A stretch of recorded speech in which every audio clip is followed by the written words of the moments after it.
Votos de saúde e paz. O som aí atrás está legal? Está chegando bem? Tá? Ótimo. O tema é gigante, né? Resumo teórico do móvel das ações humanas. Interessante o tema. Alisson, é tão interessante, mas eu não consegui entender nada. Resumo teórico do móvel das ações humanas. Isso se encontra na terceira parte do Livro dos Espíritos, no estudo das leis morais, na lei de liberdade. Ele fecha o capítulo da lei de liberdade. E eu confesso que é um dos textos que eu mais gosto para que a gente faça esse estudo da noite. O sábado, eu sempre digo isso, né? Tem essa característica de estudo e é muito, muito bom. Aproveitando, já que é de estudo, gostaria de fazer um convite aos presentes, sempre no terceiro sábado, exceto esse mês, que a gente vai fazer sábado que vem, mas nós temos um estudo uma vez no mês, da codificação. Ele funciona das 8 da manhã às 10. Nós coordenamos esse estudo já há alguns anos, acredito que quase 10, se brincar. O tempo passa que a gente nem percebe. Temos um lanche fraterno, onde nós nos confraternizamos, e o segundo momento é o momento do estudo da obra do Espírito Manuel Filomeno de Miranda. Nós estamos iniciando uma nova obra agora, Nas Fronteiras da Loucura.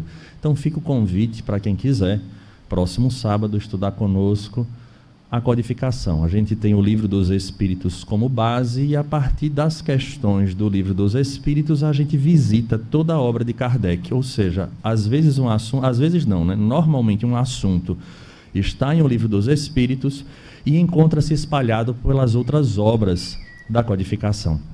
Então nós não temos pressa, não existe obrigatoriedade de terminar nenhum assunto, nós já nos comprometemos, o grupo e aqueles que chegam, de dar continuidade, inclusive no mundo espiritual. Então é um estudo, de fato, onde todo mundo colabora, todo mundo traz, então fica esse convite. Por que eu falei isso? Porque o Livro dos Espíritos, ele é rico, ele é a base da doutrina espírita. Allan Kardec nos chama a atenção de que no dia em que a humanidade compreendeu o conteúdo trazido pelos Espíritos e foi organizado por ele, por isso o termo codificação, foi tornado em códigos, organizado em códigos, haverá uma grande revolução na humanidade.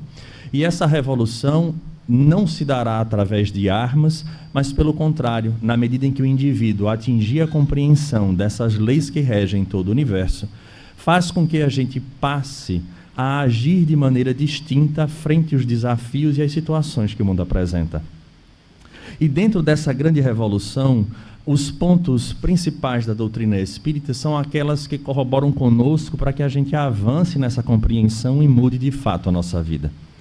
A doutrina, por sua vez, vai trazer aspectos que são peculiares, que nós só encontramos nela. E este assunto, apesar de grande, como eu disse, ele se resume a uma palavra que é muito utilizada por nós, que é livre-arbítrio. É apenas isso. O texto inteiro versa sobre o livre-arbítrio, mas não de uma maneira superficial. Ele nos faz refletir sobre algumas questões, desde a tese que nós conhecíamos da figura de Deus, a consequência da perspectiva de Deus e da sua lei, refletindo sobre nós no contexto do livre-arbítrio. Alisson, seja mais claro. Quando nós caminhávamos lá no início, já no pensamento mágico, que é um momento do desenvolvimento do pensamento humano, foi quando nós desenvolvemos a imagem dos deuses.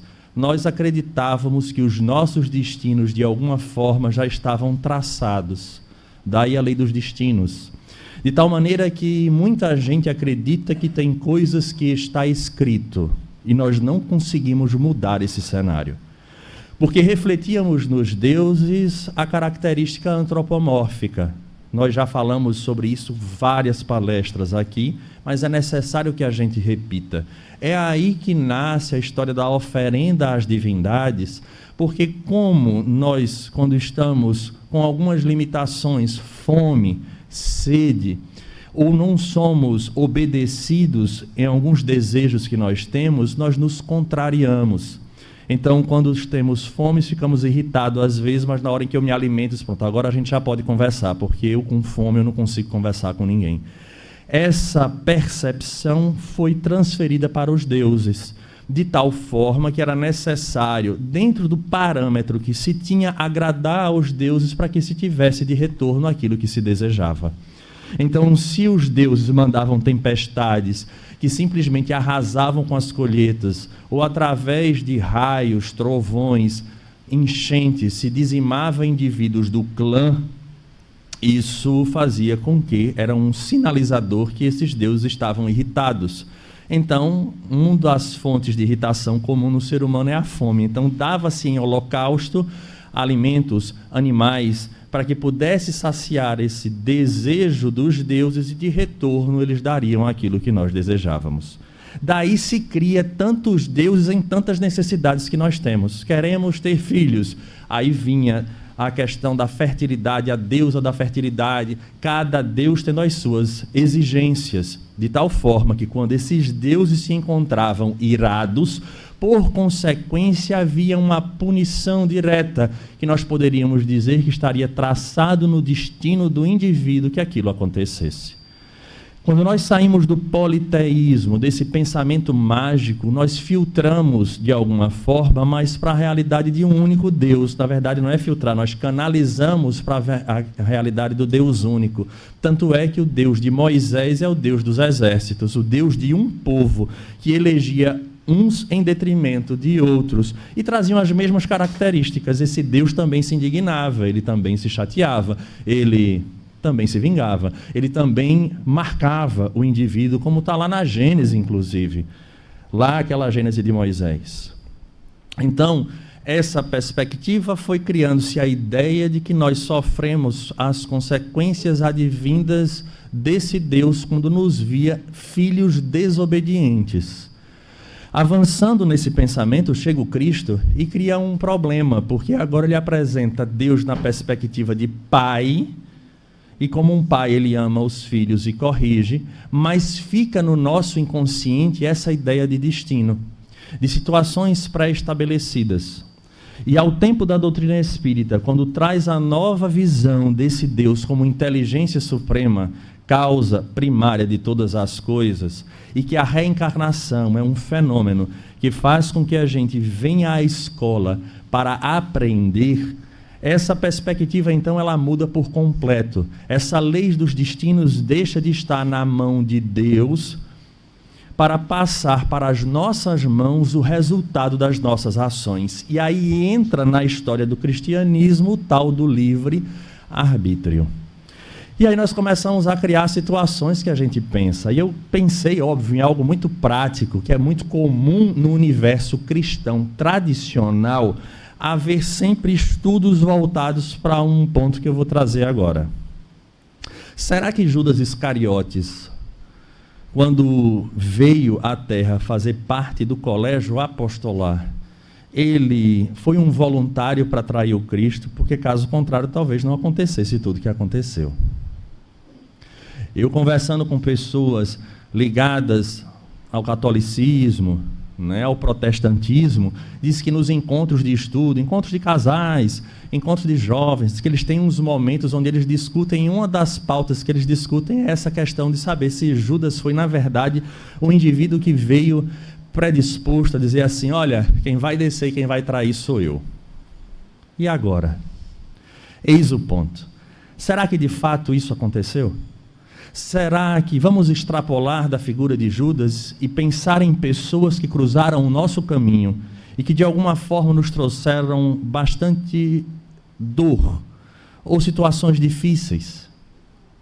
Mas lá na frente essas situações se converteram em pontos positivos, nem que seja na questão moral. Será que esses indivíduos vieram com esse papel de entrar em nossa vida para que de fato se mudasse o cenário? São voluntários, vamos dizer assim, para serem odiados e execrados o tempo inteiro em nome de um bem maior. Porque isso tem a ver com a questão do destino. É sobre esse texto, é sobre isso que esse texto vai falar. Será que de fato o indivíduo desce para assassinar alguém? Será que ele volta à Terra para suicidar-se? Será que ele volta para trair o cônjuge? Fazer mal a um filho ou a um vizinho? E por conta desse mal, ele está sendo o instrumento que a divindade utiliza para que essa pessoa resgate um débito que ele tem. Então, na verdade, ele foi um voluntário. Vejamos que a questão do livre-arbítrio, então, ela é muito mais ampla do que simplesmente a liberdade de agir. Não é bem assim. Então, a doutrina traz esse conteúdo na lei de liberdade e ele fecha esse capítulo fazendo com que a gente reflita dentro desses conceitos que vêm antes, desde a primeira parte do Livro dos Espíritos até essa condição da lei de liberdade. E aí passa a ser interessante porque tem coisas que a gente acha que eu não escolhi isso. As circunstâncias aconteceram. Então, até o estudo das circunstâncias se encontra nesse texto, e como tal, e eu considero o dia de hoje um dia de estudo, eu vou pedir licença para que a gente leia algumas partes desse texto, porque vale muito a pena a gente entender o que a doutrina espírita nos traz, e a gente passar a entender que aquilo que nós chamamos de fatalidade, o que é a fatalidade? É aquilo que previamente já deveria acontecer. Que essa fatalidade não é bem da forma com que a gente entende.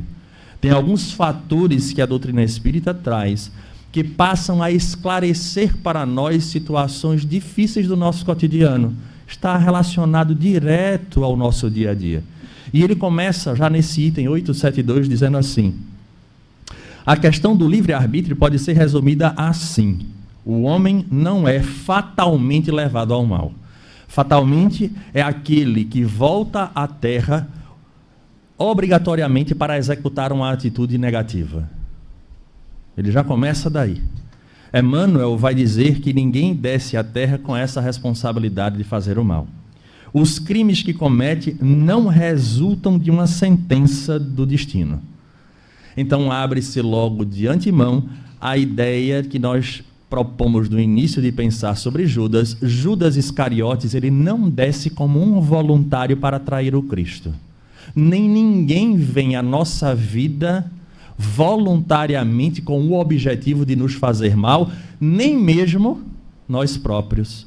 Não fomos colocados na vida de ninguém para ser a clava da justiça.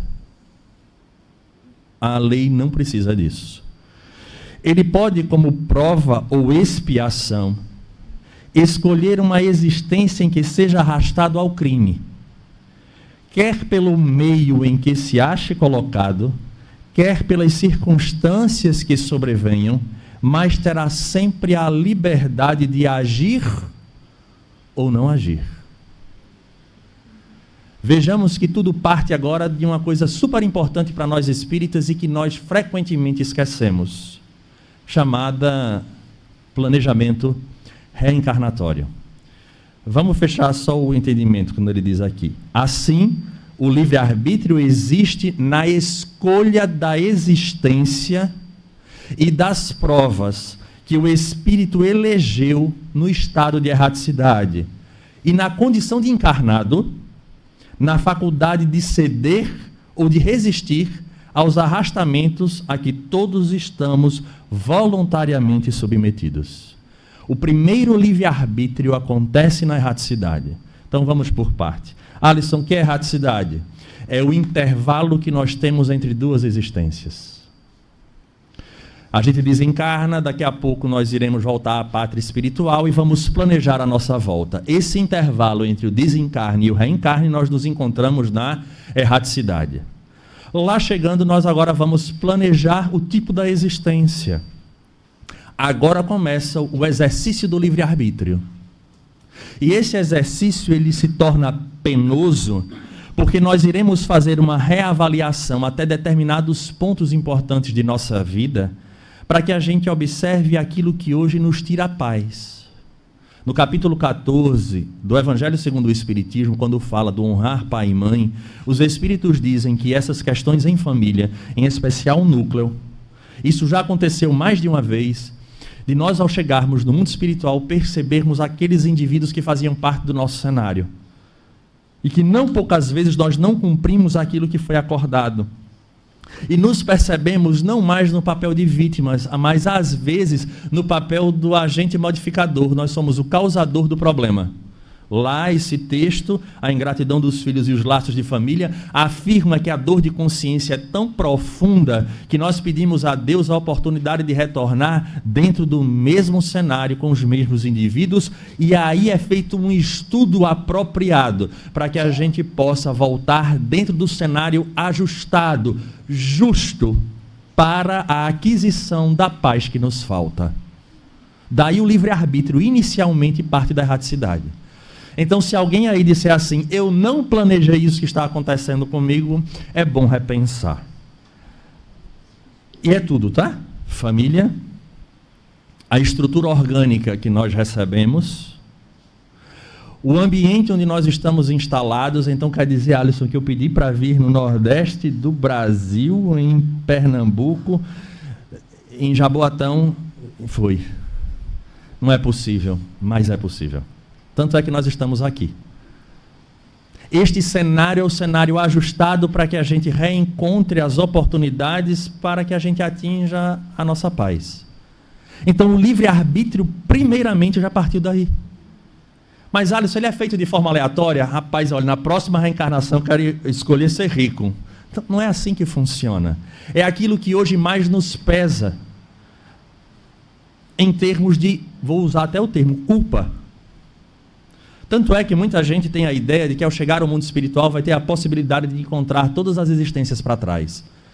E a gente vai ver na obra de André Luiz que há um limite, porque nós não temos condições de abarcar tudo aquilo que a gente já fez de equivocado.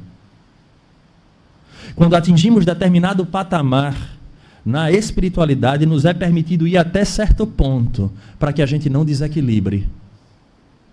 Porque dependendo do que a gente vê, talvez a gente entre em loucura no mundo espiritual. A gente não suporta. É óbvio que para nós somos todos pessoas maravilhosas, somos muito bons, só fazemos o bem e desejamos o bem. Talvez isso hoje. Mas não é a nossa realidade no ponto dessa evolução.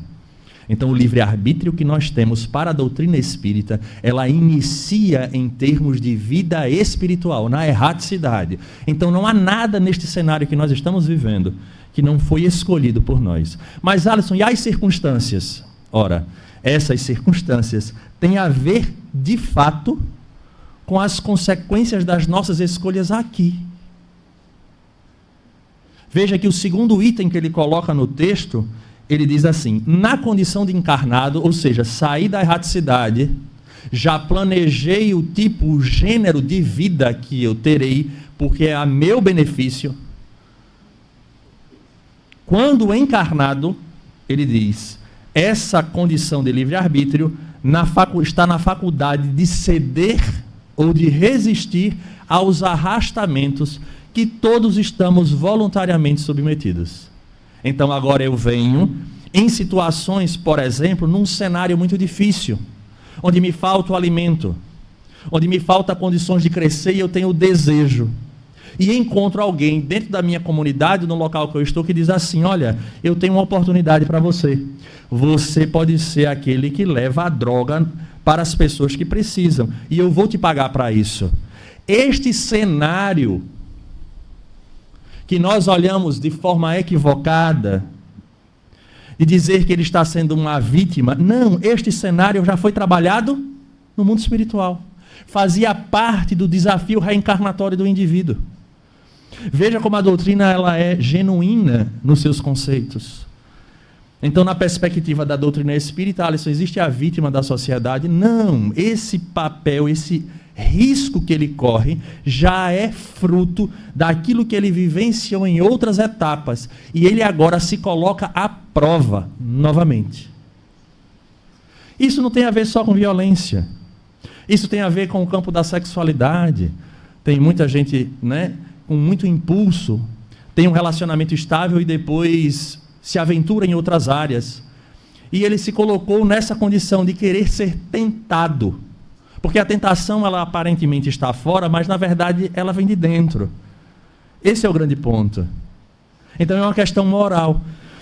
É por acaso? São circunstâncias que surgiram? Não, é fruto da nossa necessidade que foi planejado prévio. Agora, não existe uma sentença prévia de que você veio para cair. Você veio para ser testado. Porque já foi escolhido a qualidade de prova que você quis se submeter. Alguns será no campo da violência, outros serão no campo do relacionamento humano, outros serão no campo de dizer assim: rapaz, eu quero trabalhar no campo da política e eu não vou me corromper. E aí o indivíduo, ele adentra nessa área, e nós esquecemos que na perspectiva da doutrina espírita existe algo anterior, que é Deus, que é soberanamente justo e bom, que permite que o indivíduo chegue lá, porque não há nada que aconteça que não tenha sido da permissão divina. Aí o indivíduo chega e ele diz: não me corrompo. E eu estou falando em política, mas é importante que se diga, dentro de uma empresa, dentro de uma casa que você vai trabalhar, isso está em qualquer situação. E nós nos deparamos com, agora, diante de nós, algo que mexe conosco. Mexeu. Lhe tirou de alguma forma da zona de conforto, lhe colocando uma palavrinha chamada tentação. Tenha certeza que isso faz parte desse planejamento prévio, e agora o meu livre-arbítrio estará entre ceder e não ceder. Essa tese da doutrina. Então não há um arrastamento obrigatório a fazer o mal. Isso já foi planejado previamente. Então pensemos nos desafios que a vida nos coloca. Porque todos nós, e aí a gente vai resgatar a ação e reação, né? Quando o André Luiz vai falar daquele desejo central, das nossas tendências negativas que estão fortes ali, porque a gente sabe onde a gente é fraco. E esse é o ponto que nós conseguimos perceber, que é o planejamento reencarnatório, para que a gente de fato saia daqui aprovado. Então o nosso livre-arbítrio, segundo a doutrina espírita, acontecerá no primeiro momento na erraticidade, e no segundo momento, quando nós nos deparamos com essas tendências, e agora a gente vai ceder ou não a elas. Mas ele continua: desprendido da matéria e no estado errante, que é aquele estado que eu disse, entre duas encarnações, o espírito procede à escolha de suas futuras existências corpóreas. Olha que beleza. De acordo com o grau de perfeição a que tenham chegado. E é principalmente nisto, como já dissemos, que consiste o seu livre-arbítrio. Ninguém, então, tem o direito de reclamar. Lembro uma vez, como adolescente, lá no iniciozinho da adolescência, sendo contrariado por não receber aquilo que eu gostaria, aí vem aquela frase clássica, né, do rebelde: eu não pedi para vir. Meu Deus, eu tenho essa lembrança que eu já disse isso. Eu digo: meu Deus, podia ter sido espírita antes, para não me arrepender de ter falado uma bobagem tão grande. Né? Eu já disse: eu não pedi para vir. Pediu. Você não só pediu para vir, mas para vir no contexto de família que você está, com as limitações e tudo. Então aqui fica muito claro: essa liberdade não é anulada pela encarnação. Olha que interessante. Então essa liberdade que nós temos, ela não é anulada. Se cede à influência da matéria, é porque sucumbe nas provas que ele mesmo escolheu. Para o ajudar a superá-las, pode invocar a assistência de Deus e dos espíritos bons. Aí entra um fator fundamental que o espírita precisa trabalhar urgente. Ele deixa muito claro aqui que na hora em que a gente percebe e está sendo confrontado com as nossas próprias sombras, é o momento da gente fazer o que o Cristo havia nos dito, mas a gente só utiliza para aquilo que não deve.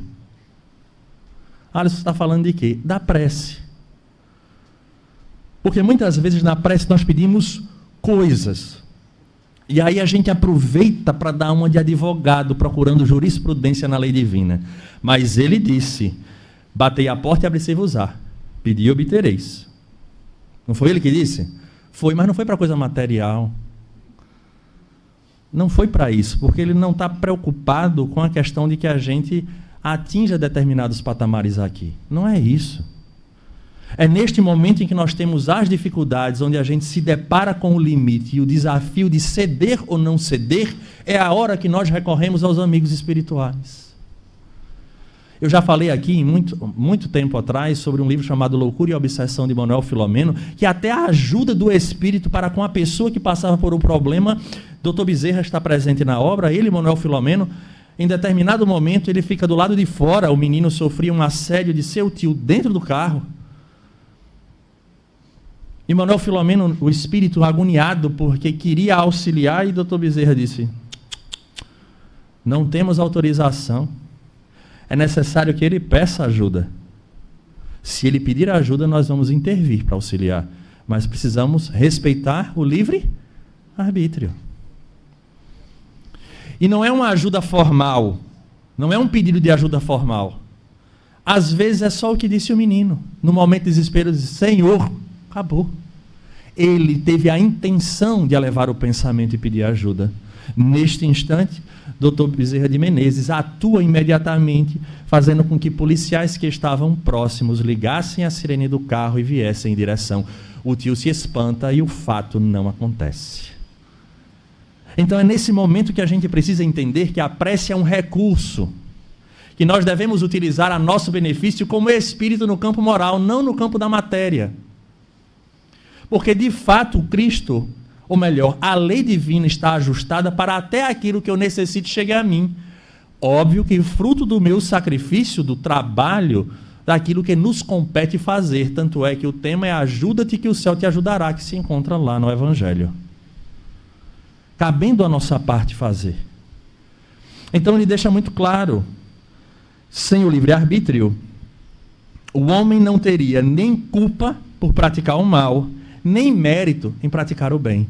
E aí a gente começa a perceber que, de fato, essas leis dos destinos pré-determinadas, ela seria uma falha muito grande, porque nós seríamos voluntários para muita coisa. Vamos imaginar que Judas tivesse feito, de fato, essa questão do voluntariado. Junto os 12 apóstolos lá em cima, vamos descer, que está na hora de eu descer para mostrar qual é o roteiro. Preciso que alguém me traia. Alguém topa. João olha para o lado, Pedro assovia olhando para cima, ninguém tem coragem. É igual quando a gente pede assim: alguém quer fazer a prece? Vocês já tiveram alguém aqui que faz parte de grupo de estudo? Quando faz assim: alguém quer fazer a prece?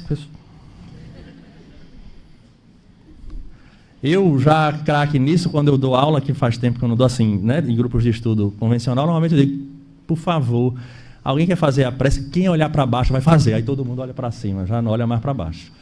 Mas não é assim. Imagina, está lá os 12. Aí Judas diz: rapaz, ninguém vai não, é? Porque sempre tem esse afoito, né? Sempre tem aquele que diz assim: eu vou resolver. E aí Judas: tá bom, eu vou. Vamos lá, vamos pensar nessa linha de raciocínio. Judas vem à terra, faz parte do colégio apostolar, entrega a Cristo com um beijo, suicida-se. Seria justo Deus puni-lo ou penalizá-lo por aquilo que ele fez? Ele foi um voluntário. Preste atenção, não tem lógica. Então não tem por que eu sentir culpa do lado de lá do mundo espiritual, porque eu estou fazendo um favor para todo mundo, ninguém teve coragem, só eu tive. Então a gente começa a perceber que nem eu tenho mérito no bem, porque se eu venho pré-determinado e eu vou fazer o bem, qual é o mérito que eu tenho? Porque eu já fui definido para. Assim como o mal, eu não tenho como ser penalizado por aquilo que eu fui voluntário para acontecer. Daí porque a doutrina espírita ela é uma doutrina que relembra a figura do Cristo quando ele dizia: cada um segundo as suas obras. Por isso a importância dessa tomada de consciência, e o passo que é dado será sempre resultado nosso. E eu não sei se vocês perceberam, mas o que está escrito subliminar é algo que ele vai tocar daqui a pouco, é dizer assim: mas foram os espíritos obsessores que me empurraram para fazer. Porque se agora não é mais o destino que foi previamente agendado para que eu fizesse, a gente descobriu um outro culpado que não somos nós, que é o espírito obsessor. Não é interessante? Às vezes quem faz aqui tratamento espiritual recebe da própria espiritualidade ter que fazer leitura do Evangelho diária. Aí a pessoa deixa para fazer na hora de dormir, que eu acho ótimo. Mas tem gente que começa a ler e dorme. Aí diz assim: isso é o espírito obsessor, que não deixa que eu leia. Eu começo até lendo, mas vai me dando um sono, que eu só termino no outro dia quando eu acordo. Agora, quando ele pega o Instagram e começa a mexer, eu acho que fica aquele grupo de obsessor tudo assim, ó. Vai, roda, vai, só pode, porque o sono só chega no Evangelho. Pensando como espírita, vocês acham mesmo que é isso que acontece? Não é o espírito obsessor não, é o obsessor que nós somos, de nos vincularmos a esse tipo de situação. Então ele deixa isso aqui muito claro. Ora, quem diz vontade, diz liberdade. O homem, portanto, não poderá buscar no seu organismo físico nenhuma desculpa para os seus delitos, sem abdicar da razão e da sua condição de ser humano, para se equiparar aos animais. Se fosse assim, quanto ao mal, também não deveria ser em relação ao bem? O que é que a gente fala em relação a isso? O que é que ele está querendo dizer com isso? Às vezes nós somos violentos. Ou então temos um impulso descontrolado. E aí a gente diz, mas é porque a carne é fraca. E aí ele diz, é engraçado, porque quando é o mal, a carne é fraca. Mas quando é o bem, foi a carne que teve o mérito? Não foi. A gente só joga para o corpo físico, para a estrutura orgânica, aquilo que é negativo. Mas o que é positivo a gente puxa para nós como espírito. E ele deixa isso muito claro. Mas quando o homem pratica o bem, tem grande cuidado em garantir o mérito para si, e não cogita de o atribuir aos seus órgãos, o que prova que, por instinto, não renuncia, apesar da opinião de alguns cultores de sistemas, ao mais belo privilégio de sua espécie, que é a liberdade de pensar.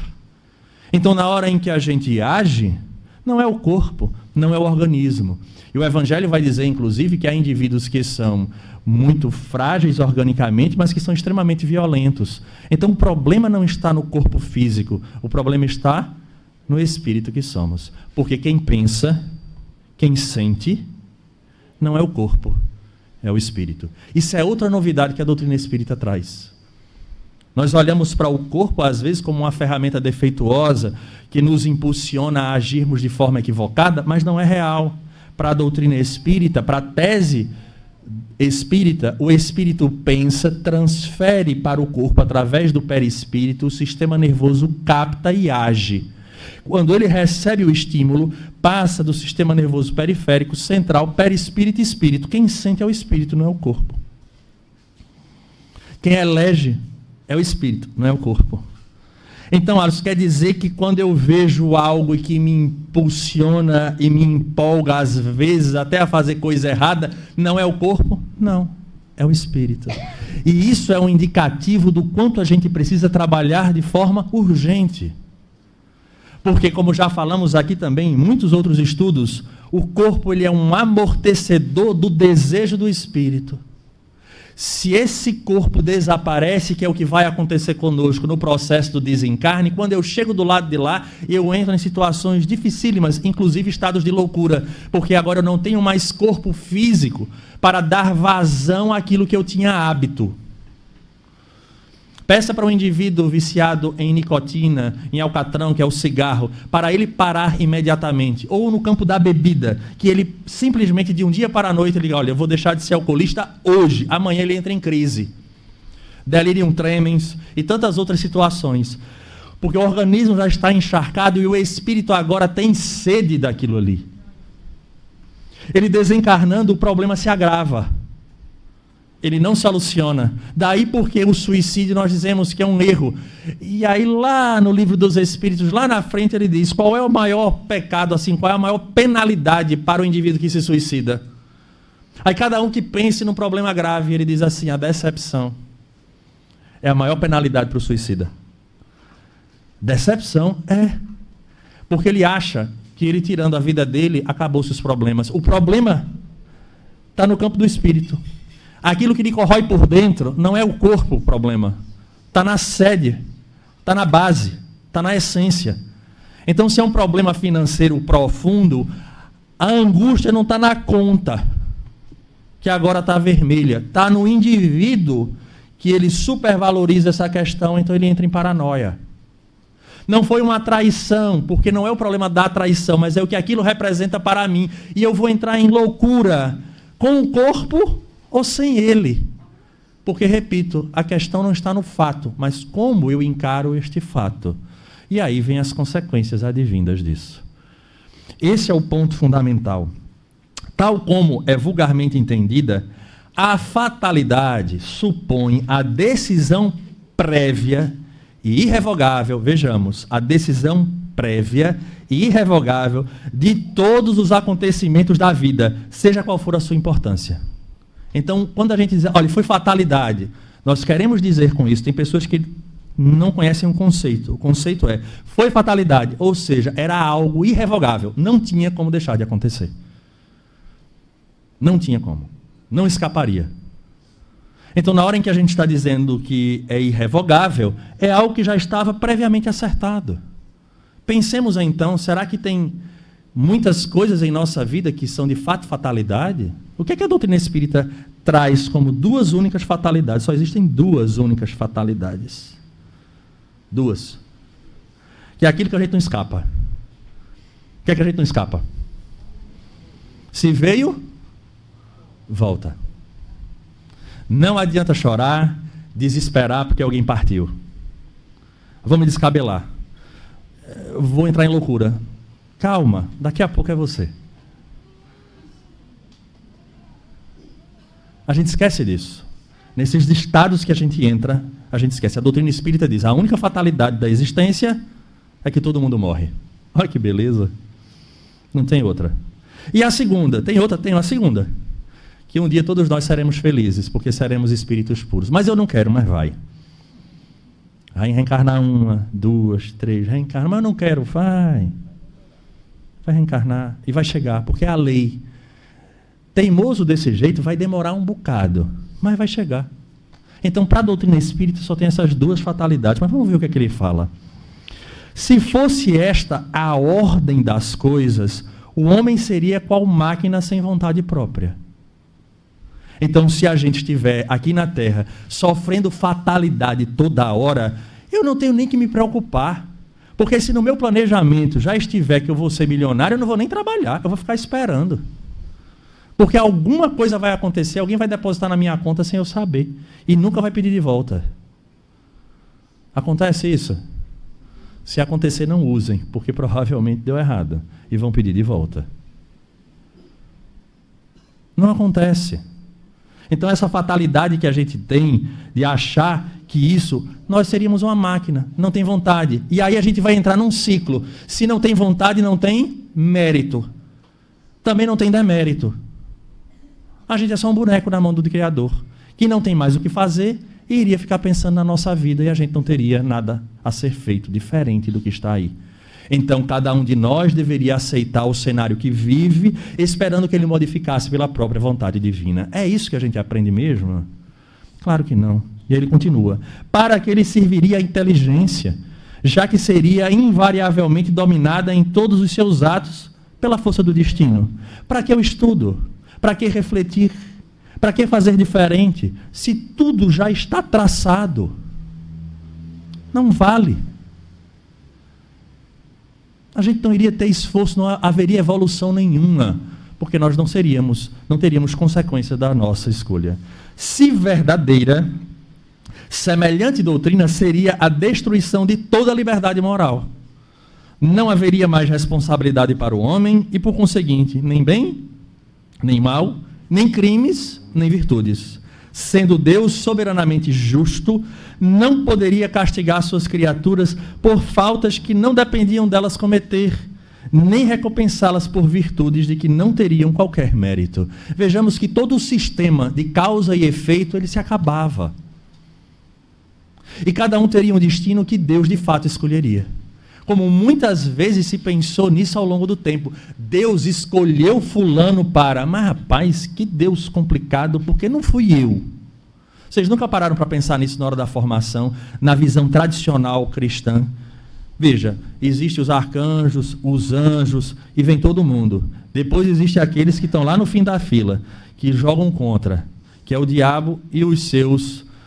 trabalhadores, vamos dizer assim. Então Deus escolheu para ser, mas rapaz, me escolheu logo para vir para cá. Eu não podia ter feito parte dos anjos. A gente nunca parou para pensar nisso. Por que ele escolheu fulano, o tal do Gabriel? Por que não foi Alisson? Podia ter sido, não era?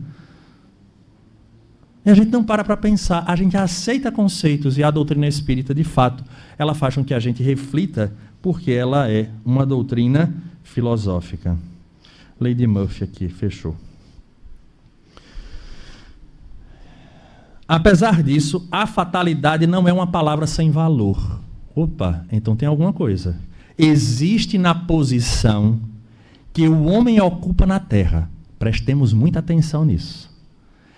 e nas funções que aí desempenha, em consequência do gênero de existência que seu espírito escolheu como prova, expiação ou missão. Vocês entenderam o que está escrito? É grave o que está aqui escrito. Vou repetir, prestem atenção, vou fazer prova oral. Existe na posição, a fatalidade existe na posição que o homem ocupa na terra e nas funções que aí desempenha, em consequência do gênero de existência que seu espírito escolheu, como prova, expiação ou missão. Então vamos lá. Estou na erraticidade. Escolhi o tipo de vida. Haverá fatalidade nessa escolha, porque tem situações na vida que naturalmente vai acontecer, naquele papel que você está desempenhando. Vou estudar para fazer determinado curso, terá consequências que são fatalidades que vai acontecer porque é comum daquela realidade, daquela profissão. Você vai passar por aquilo. Essa fatalidade, ela é consequência do livre-arbítrio do que foi escolhido. Percebem o detalhe do que está escrito aí? Então, existe fatalidade? Existe, do gênero de prova. Por exemplo,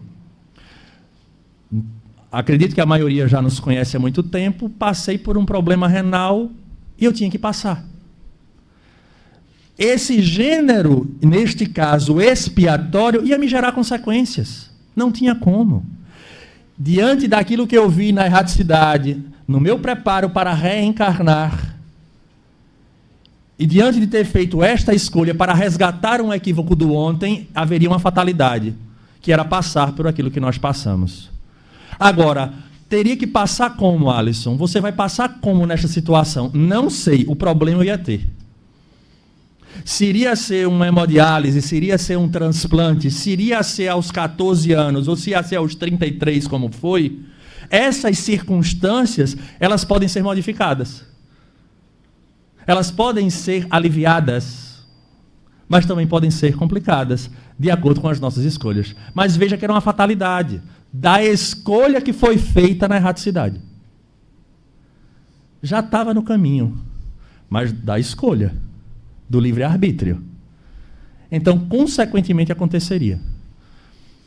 Se ia ser de uma forma ou de outra, nós não sabemos. E aí aconteceu. E aí ele diz: ele sofre fatalmente todas as vicissitudes dessa existência e todas as tendências boas ou mais que lhe são inerentes.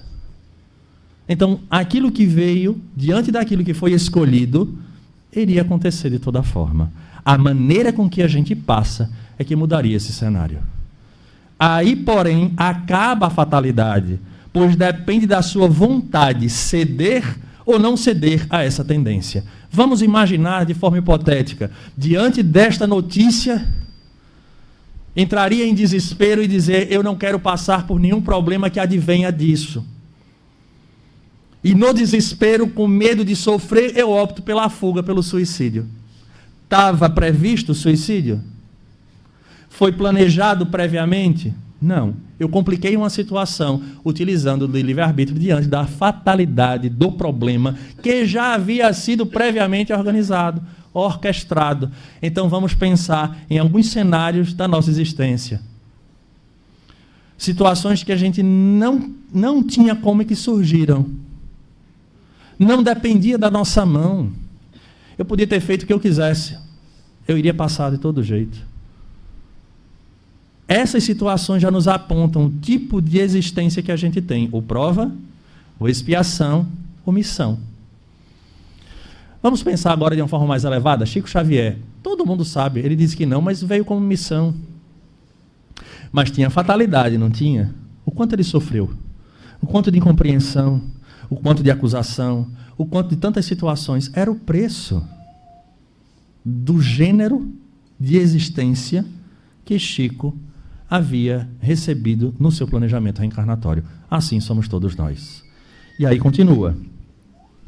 Os detalhes dos acontecimentos estão subordinados às circunstâncias que ele próprio cria por seus atos e sobre os quais os espíritos podem influir pelos pensamentos que lhe sugerem. Olha a influência dos espíritos aqui. A gente age, ele está dizendo aqui, que os detalhes dos acontecimentos estão subordinados às circunstâncias que ele próprio criou. Então a gente cria essas circunstâncias. Quantas situações a gente não piora, por exemplo, no momento de uma discussão? E depois a gente pensa, se eu tivesse ficado calado, teria sido muito melhor. Se eu não tivesse falado, não gerava tantas situações, porque parece que é um efeito dominó. É nesses instantes que os espíritos nos influenciam a tal ponto que são eles que nos dirigem. É importante que o espírita compreenda isso, porque, como eu disse, a gente trocou a figura de Deus pela figura dos espíritos obsessores, colocando neles a culpa dessas circunstâncias pioradas. Não são, é nossa. Conversava com uma pessoa esta semana e ela falando de determinada situação, disse, não, mas me avisaram, me disseram, porque os espíritos obsessores, né, criam isso. Eu disse, cria não. Deixa eu dizer uma coisa para você. Imagine uma caixa cheia de ferramentas dentro. O obsessor só usa o que está lá dentro. Ele não usa outra coisa. Num exemplo bem prático, quem nunca bebeu, dificilmente vai beber. O espírito obsessor pode gritar, ficar no seu ouvido, beba, beba. Você não vai, porque não existe, a gente chama isso de sintonia. Mas é como se naquela ferramenta, naquela caixa, não existisse a ferramenta da bebida. Ele vai poder... É por isso que o que eles fazem na nossa vida é o quê? Observar. Eles dizem assim, o ponto fraco dessa aqui, eu já sei qual é. Então eu vou em cima do ponto fraco, porque o problema está dentro do indivíduo, não fora. Então quem não é violento não será. Aquela história de rapaz, eu agi, violenta emoção, mas você tinha dentro de você a ferramenta. Eles só fizeram com que isso viesse à tona. Mas o livre-arbítrio da ação, de usar a ferramenta ou não, a culpa não é dele. Ele é corresponsável, mas a ação final é nossa. Aí a gente vê que a doutrina, ela não é uma doutrina tão leve quanto as pessoas pensam. Leve no sentido de dizer, é tudo uma maravilha. Olha, é só amar. Mas a gente vai ver que no próximo sábado começa o estudo da lei de justiça, amor e caridade. Não é amor, justiça e caridade. Justiça, amor e caridade. Então existem consequências, e o Cristo fala isso de maneira muito clara para cada um de nós. A fatalidade, portanto, está nos acontecimentos que se apresentam por serem consequências da escolha feita pelo Espírito antes de encarnar. Vou repetir. A fatalidade, portanto, está nos acontecimentos que se apresentam por serem consequência da escolha feita pelo Espírito antes de encarnar. Então está ali, ia acontecer? Ia, porque a escolha já foi feita. Pode deixar de haver fatalidade no resultado de tais acontecimentos, visto depender do homem modificar o curso das coisas. Nunca há fatalidade nos atos da vida moral. Veja o que ele diz. Pode deixar de haver fatalidade no resultado dos acontecimentos. Visto depender do homem, modificar o curso das coisas. Nunca há fatalidade nos atos da vida moral. Vou dar um exemplo prático. Numa obra, acredito que é nessa, Nas Fronteiras da Loucura, em que mostra um cenário de carnaval, inclusive o livro inteiro passa-se num cenário de carnaval no Rio de Janeiro, e há uma cena em que Manuel Filomeno de Miranda descreve um pai, a esposa e sua filha no meio do carnaval. E o indivíduo mexe com a filha, ou era com a esposa. Me permitam essa falha da lembrança, né? São algumas obras. E o pai, então, fica indignado. E pelo livre-arbítrio vai tirar satisfação com o indivíduo. Neste processo, o indivíduo puxa a faca, spoiler do livro, tá? Puxa a faca e esfaqueia o pai. E o pai morre. E aí a pergunta clássica de Manuel Filomeno de Miranda. Estava planejado ele morrer ali? Será? Aí vem o espírito que está junto a Manuel e diz a ele, nesta existência, o gênero de morte dele seria uma morte violenta. Porque tem a ver com a necessidade dele de resgate do passado. Porém, não estava planejada para ser exatamente neste momento, porque ele utilizou do livre-arbítrio dele. Então, ele acabou de alterar, vamos dizer assim, de certa forma, Porque a fatalidade era ele desencarnar, como todo mundo desencarna, mas não necessariamente precisava ali. As circunstâncias quem criou foi ele, pelo próprio uso do livre-arbítrio. Se ele tivesse aceito e não quisesse brigar com o indivíduo, ele não morreria. Ele não morreria. Lembro-me, me permitam, eu nem sou de fazer relatos mediúnicos, mas eu lembrei uma vez, saindo do Jefa, há muitos anos atrás, mais de década, paramos no sinal, para vocês verem quanto tempo faz, aquilo ali, a via de lá ainda ia. Quem mora em Piedade há muito tempo sabe disso, essa via daqui ia para Piedade e a de lá a gente voltava. E aí eu parei no sinal com Armindo Moura, ao lado de um ônibus. Da frente do ônibus salta não, né? Passa na frente do ônibus. Um rapaz vem em direção ao meu ouvido e puxa uma arma deste tamanho. Eu estava, inclusive, com o Michel, lembra? Estava com o Michel. Pô, bota a arma. E o cara, bora, sai do carro. Eu disse, calma, meu irmão, vou sair, vou tirar o cinto. Bora. E eu tirei o cinto com muita calma, desci. Michel, filho de Sônia, estava comigo, a gente desceu. Ele foi embora com o carro. Passa-se uma semana, reunião mediúnica da gente. Apresenta-se um espírita. Esbravejando, porque ele disse, era para você ter morrido ali. Ali era o momento. Mas você começou com essa de meu irmão. O que a gente esperava de você era que você reagisse, porque na hora que você reagisse, acabava a sua história ali. E você vinha. Então vejamos o ato, o livre-arbítrio, o resultado. Me veio isso na memória, que eu fui buscar lá atrás. Então está aqui, da mesma forma. Pode deixar de haver fatalidade no resultado de tais acontecimentos, visto depender do homem modificar o curso das coisas. Então a gente tem a possibilidade de fazer diferente, mesmo que seja irrevogável. Mesmo que seja irrevogável. No sentido de ser uma reencarnação expiatória, nós podemos passar pela expiação uma outra forma e não entrando em desespero, tornando tudo pior. É na morte que o homem se acha submetido de maneira absoluta à inexorável lei da fatalidade. Ou seja, na hora de morrer, vai morrer, mas pode ser depois. E já que a gente falou de espírito, eu lembro de um espírito dizendo, é engraçado o espírita, porque toda vez que está chegando perto da hora da morte, ele diz, eu preciso ficar para trabalhar, como se espírito não trabalhasse. Né? Eu achei ótima a colocação dele. Uma vez ele disse, o espírito, eu preciso ficar para trabalhar. E vocês acham que espírito não trabalha não?